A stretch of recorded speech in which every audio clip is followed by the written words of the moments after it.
Speaker Hafiz Uddin Ahmad অস্থায়ী রাষ্ট্রপতি হিসেবে দায়িত্ব নিলেও আগামী 90 দিনের মধ্যে রাষ্ট্রপতি নির্বাচন করতে হবে। এ নিয়ে সাংবিধানিক বাধ্যবাধকতা রয়েছে। এই নির্বাচনের তফসিল ঘোষণা করবেন প্রধান নির্বাচন কমিশনার। ভোট দেবেন সংসদ সদস্যরা। রাষ্ট্রপতি পদের জন্য সংসদ সদস্য হওয়ার যোগ্যতা থাকতে হবে প্রার্থীকে। বয়স হতে হবে কমপক্ষে ৩৫ বছর।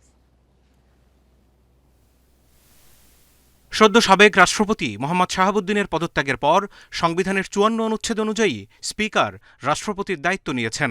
তবে এখন আলোচনায় নতুন রাষ্ট্রপতি নির্বাচন। সংবিধানের ১২৩ অনুচ্ছেদ অনুযায়ী মৃত্যু, পদত্যাগ বা অপসারণের কারণে রাষ্ট্রপতির পদ শূন্য হলে পরবর্তী ৯০ দিনের মধ্যে নির্বাচন সম্পন্ন করতে হবে। আর ৪৮ অনুচ্ছেদে বলা হয়েছে রাষ্ট্রপতি নির্বাচনে ভোট দেবেন সংসদ সদস্যরা।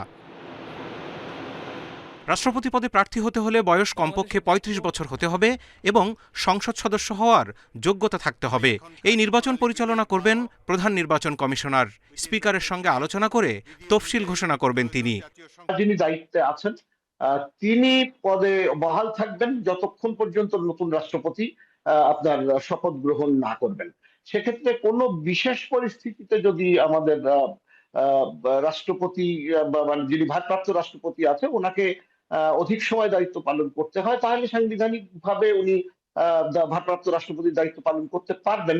সংবিধানের ৭২ অনুচ্ছেদ অনুযায়ী সংসদের ২ অধিবেশনের মাঝে ৬০ দিনের বেশি বিরতি দেয়া যায় না। সেই হিসেবে আগামী ১৫ই সেপ্টেম্বরের মধ্যে পুনরায় বসবে অধিবেশন।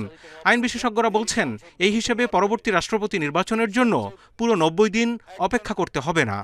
যে অধিবেশন সমাপ্ত হয়েছে সেই অধিবেশন সমাপ্তির ৬০ দিনের মধ্যে আর একটা অধিবেশন যখন বসবে তখনই একজন রাষ্ট্রপতিকে নির্বাচন করা সম্ভব হবে।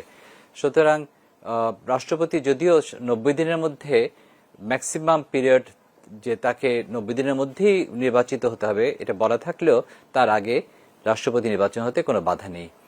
নতুন রাষ্ট্রপতি নির্বাচন যেদিনই হোক কে হবেন রাষ্ট্রের প্রধান এ বিষয়েই এখন মানুষের আগ্রহ বেশি। Zahidul Bashar, independent news, Dhaka.